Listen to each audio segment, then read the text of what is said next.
అన్నదాత అన్నదాత మీ అన్నదాత చెమటోడ్చి ఆహారాన్నందించే రైతన్నా అనునిత్యం నీ కండదండగా నిలిచే నేస్తం ఎవరన్నా అన్నదాత అన్నదాత మీ అన్నదాత.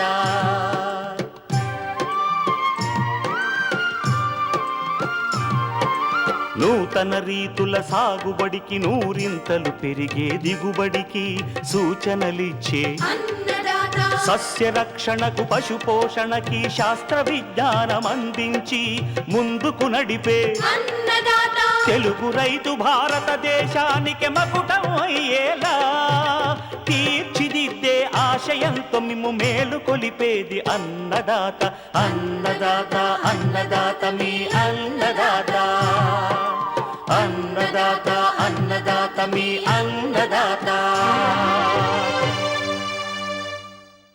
అన్నదాత ప్రేక్షకులకు నమస్కారం. ఈనాటి ముఖ్యాంశాలు: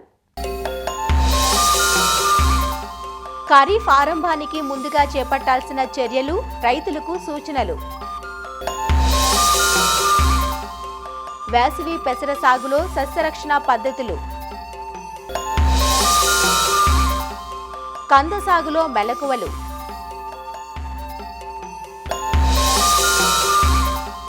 ఇంకా జై కిసాన్ వ్యవసాయ సమాచారం.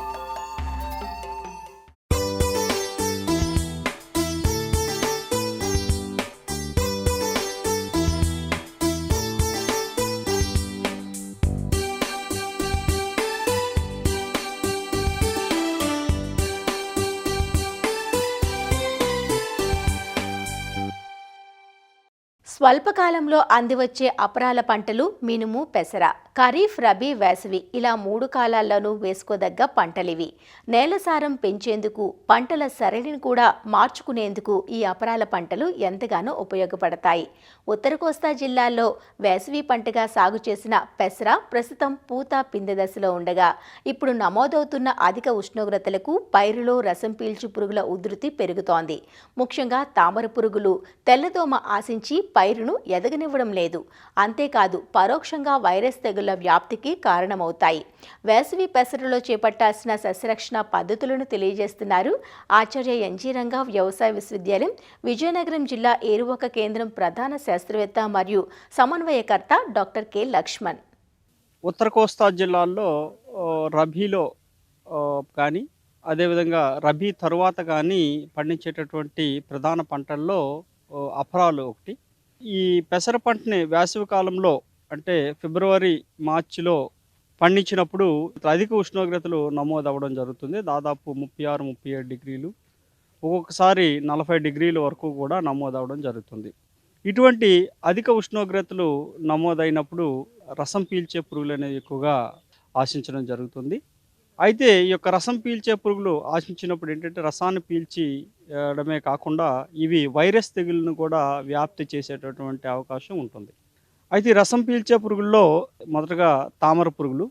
ఈ తామర పురుగులు అనేవి పంట తొలి దశ నుంచి కూడా ఆశించి రసాన్ని పీల్చడం వలన ఆకులు ముడతలు పడినట్టు తయారవుతాయి. ఆకుముడత వైరస్ని కూడా వ్యాప్తి చేసేటటువంటి పరిస్థితులు ఉంటాయి. కాబట్టి ఈ యొక్క తామర పురుగుల్ని నివారించుకోవడానికి ఈ యొక్క నీలపు రంగు జిగురు అట్టల్ని పెట్టుకోవాలి. ఎకరానికి ఒక 20 వరకు పెట్టుకున్నట్లయితే ఉధృతిని తగ్గించడమే కాకుండా పంటలో తామర పురుగుల యొక్క ఉధృతిని కూడా తెలుసుకోవడం కూడా జరుగుతుంది. ఈ తామర పురుగులు ఉధృతి ఎక్కువైనప్పుడు రసాయనిక మందుల ద్వారా దీన్ని నివారించుకోవాలి. ఎస్ఫేట్ అయితే 1 గ్రాము చొప్పున లీటర్ నీటికి చొప్పున కలిపి పిచికారి చేసుకోవాలి. తెల్లదోమ అనేది కూడా ఒక ప్రధానమైనటువంటి పురుగు. ఈ తెల్లదోమ ఆశించినప్పుడు రసాన్ని పీల్చేయడం వలన మొక్కలు గిడసబారిపోతాయి. అంతేకాకుండా ఈ తెల్లదోమ పల్లాకు తెగులను కూడా వ్యాప్తి చేస్తుంది. కాబట్టి ఈ యొక్క తెల్లదోమని నివారించుకోవడానికి ముందుగానే తొలి దశ నుంచి కూడా ఎకరానికి ఒక 20 వరకు కూడా పసుపు రంగు జిగురాట్లు పెట్టుకోవాలి. పెట్టుకున్నట్లయితే ఈ పురుగు ఉధృతిని అంచనా వేయడం కాకుండా కొంతవరకు ఉధృతిని కూడా తగ్గించుకోవచ్చు. ఈ ఉధృతిని గమనించినప్పుడు ఈ యొక్క ఎస్ఫేట్ అనే మందును 1 గ్రాము లీటర్ నీటికి కానీ పిచికారి చేసుకోవాలి. అయితే వేసవిలో పండించేటటువంటి రైతులు పల్లాకు తెగులను తట్టుకునేటటువంటి పెసర రకాలను మాత్రమే సాగు చేసుకోవాలి. పెసరలో చూసుకున్నట్లయితే ఎల్జీజీ 607 కానీ TM 96-2 కానీ వంటి రకాలు పల్లాకు తెగుల్ని సమర్థవంతంగా తట్టుకుంటాయి.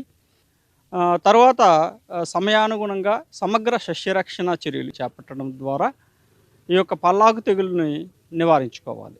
ఒకవేళ పల్లాకు తెగులు ఆశించినట్లయితే పొలంలో 1-2 మొక్కలు వచ్చినప్పుడు ఆ మొక్కల్ని తీసివేసి నాశనం చేయాలి. ఈ విధంగా చేసినట్లయితే పల్లాకు తెగులు ఉధృతి తగ్గి వేసవిలో కూడా అపరాలలో కూడా ఆశించిన మేరకు దిగుబడులు సాధించేదానికి ఆస్కారం ఉంటుంది.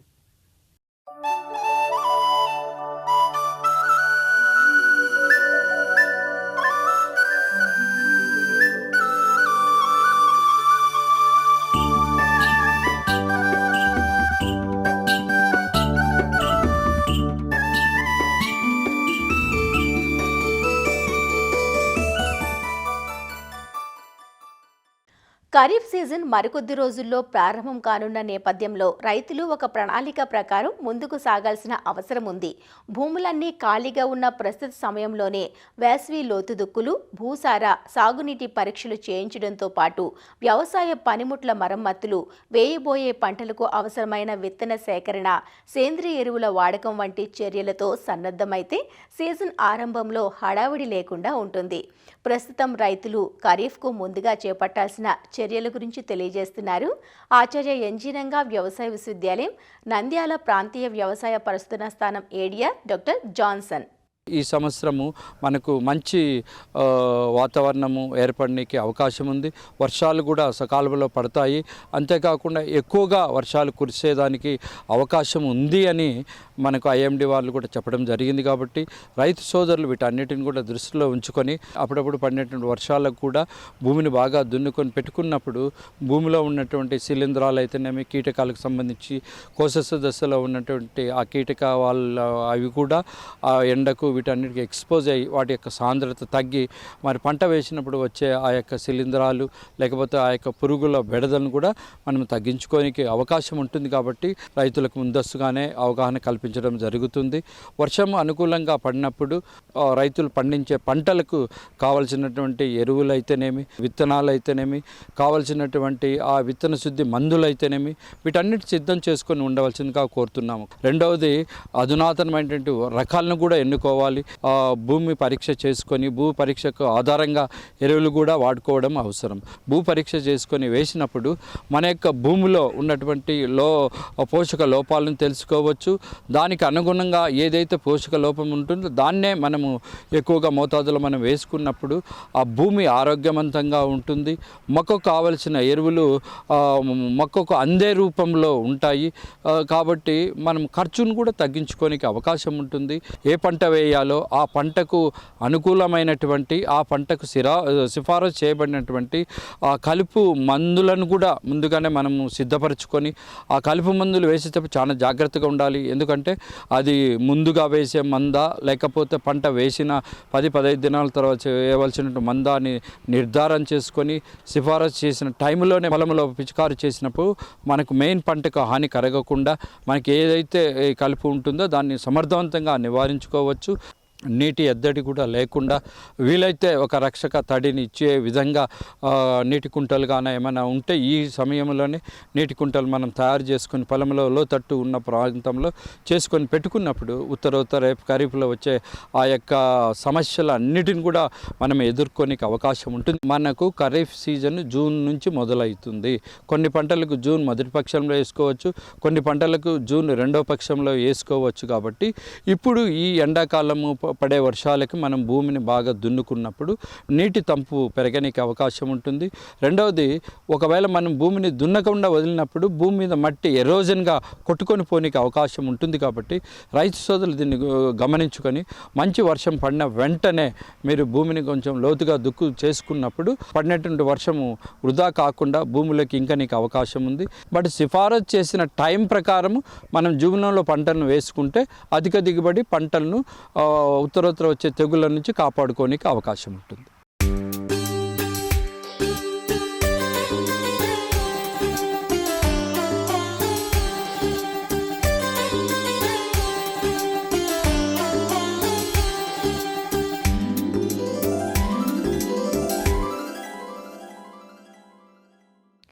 కూరగాయ పంటల్లో కంద ఇటీవల విశిష్ట ప్రాధాన్యత సంతరించుకుంది. ముఖ్యంగా ఆంధ్రప్రదేశ్లోని కోస్తా జిల్లాలలో కంద సాగు విస్తీర్ణం ఎక్కువ. మార్కెట్ అవకాశాలు విస్తృతమవడం, ధర పతనమైన సమయంలో దుంపను తవ్వకుండా భూమిలో అలానే ఉంచేసి ఇతర పంటలను సాగు చేసే అవకాశం కంద సాగుపై ఆసక్తిని పెంచుతున్నాయి. అయితే ఈ పంట సాగుకు విత్తన మోతాదు ఎక్కువగా అవసరమవుతుంది. కాబట్టి విత్తన ఎంపిక నుంచే రైతులు జాగ్రత్తలు తీసుకోవాలి. విత్తనం ఎంపికతో పాటు యాజమాన్యంలోనూ శాస్త్రీయతను పాటిస్తే కంద నుంచి ఎకరాకు 30 టన్నుల పైగా అధిక దిగుబడులు సాధించే అవకాశం ఉంది. ఖరీఫ్ పంటను మే మాసంలో నాటుకుంటారు. కంద సాగులో రైతులు ఎలాంటి జాగ్రత్తలు తీసుకోవాలో ఈరోజు అన్నదాతలో చూద్దాం. కందలో మనకి చూసుకున్నట్లయితే ముఖ్యంగా గమనించాల్సింది ప్రధానంగా మన రాష్ట్రంలో ఖరీఫ్ అలాగే రబీలో కూడా సాగు చేస్తున్నారు. మనం రకాల్లో చూసుకున్నట్లయితే ముఖ్యంగా గజేంద్ర అనేటువంటి తీపి కంది రకము చాలా ప్రాముఖ్యతను సంతరించుకున్నది.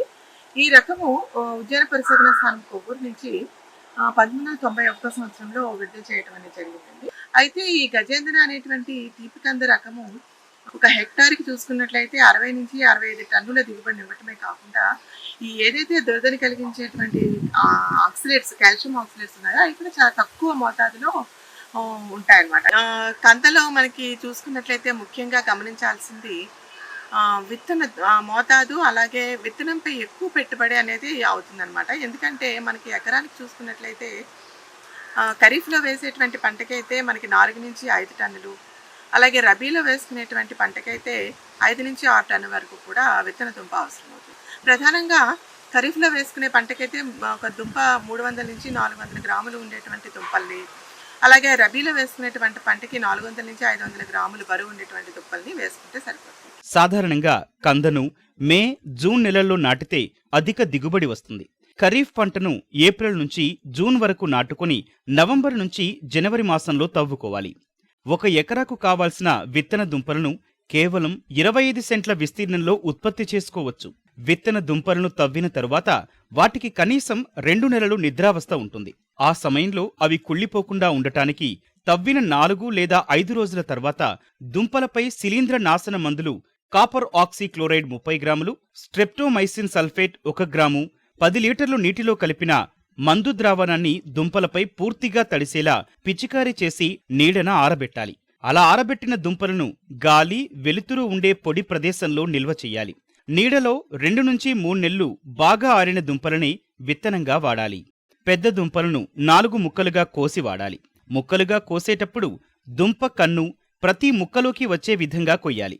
ఎకరాకు 6 టన్నుల విత్తనం అవసరమవుతుంది.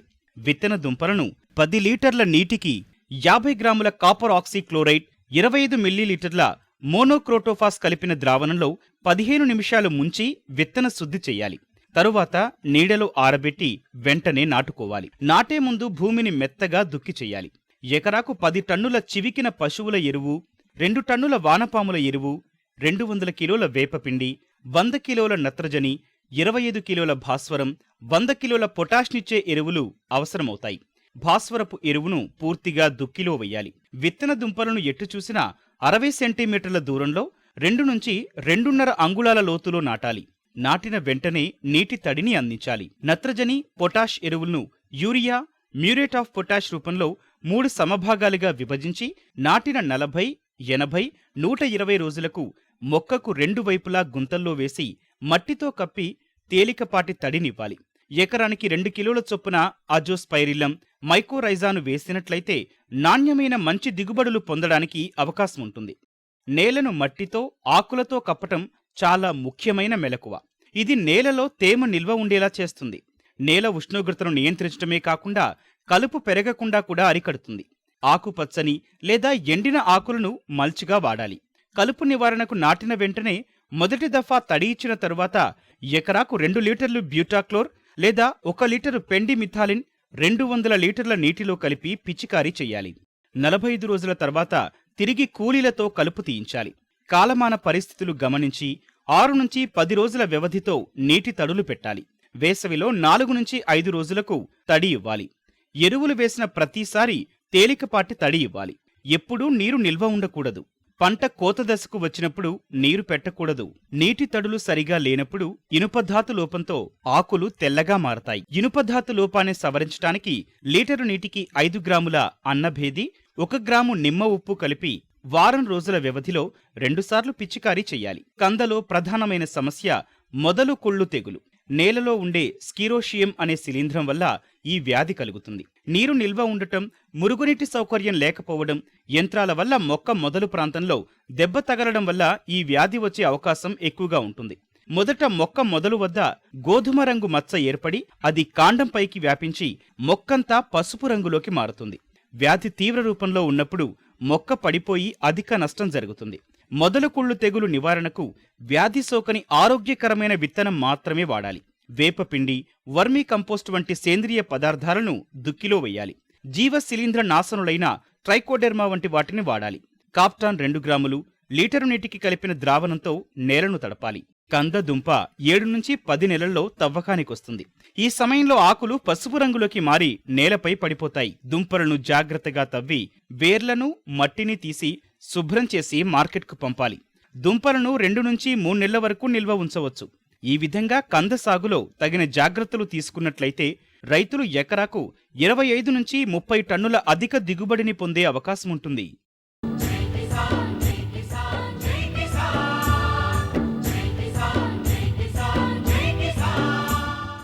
వ్యవసాయ సమాచారం ఇప్పుడు జై కిసాన్లో చూద్దాం.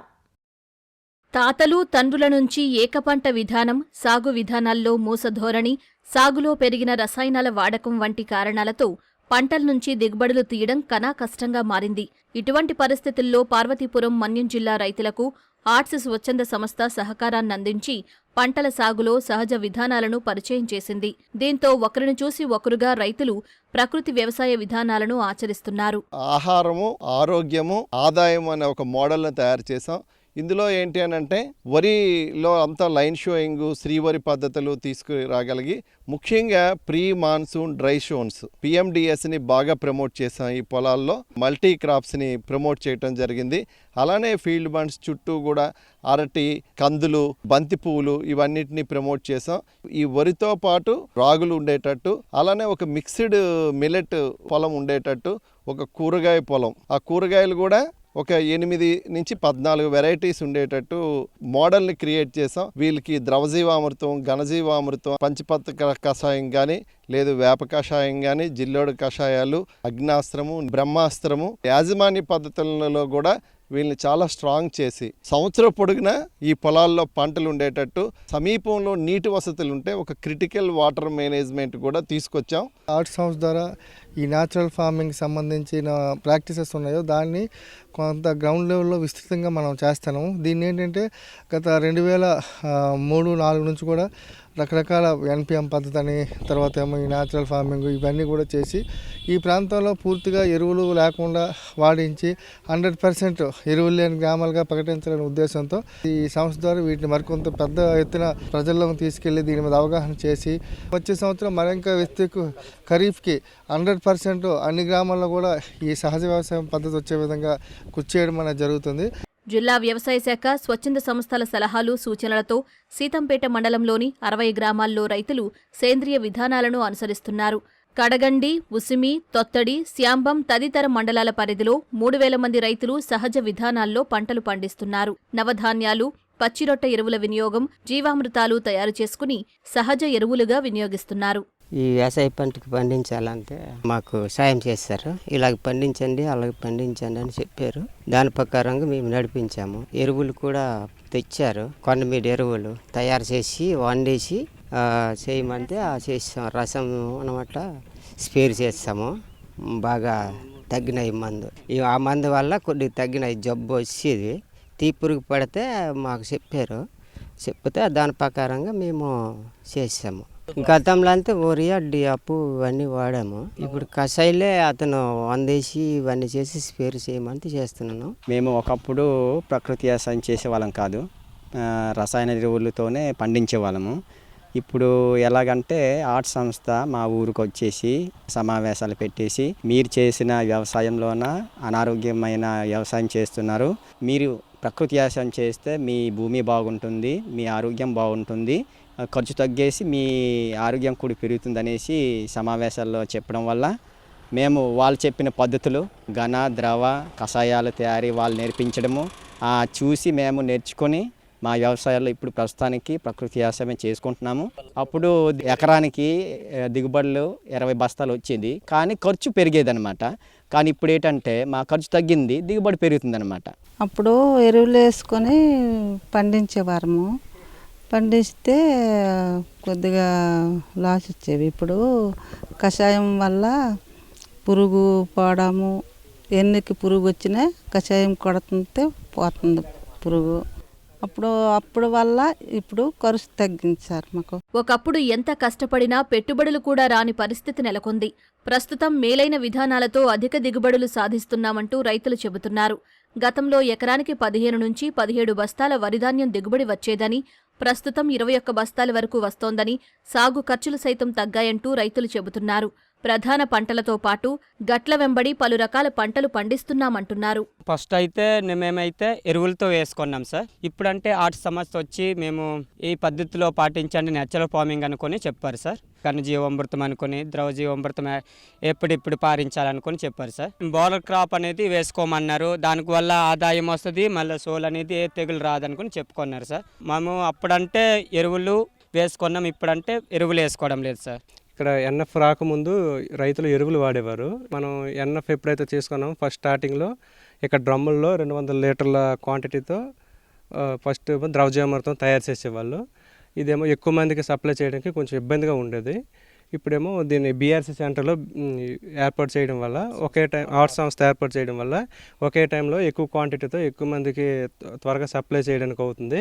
ఎవరికైతే క్యాటిల్స్ ఉన్నాయో వీళ్ళకేమో మనం ఫ్లోరింగ్ చేసి సపోర్ట్ చేసాము. ఇక్కడ నుండి ఏమో యూరిన్ కలెక్షన్ కోసం ఇక్కడ యూరిన్ కలెక్షన్ సెంటర్ పెట్టాము. అక్కడ నుండి ఏమో డైరెక్ట్గా మనం ఇక్కడ ద్రవజీవామృతం సప్లై చేసుకోవడానికి ఈజీ అవుతుంది. వీళ్ళకి ఖర్చు కూడా చాలా తక్కువ, ఒక 200 నుండి 300 రూపాయలతో ఓన్లీ బెల్లం శనగపిండి కాస్ట్ మాత్రం పడుతుంది.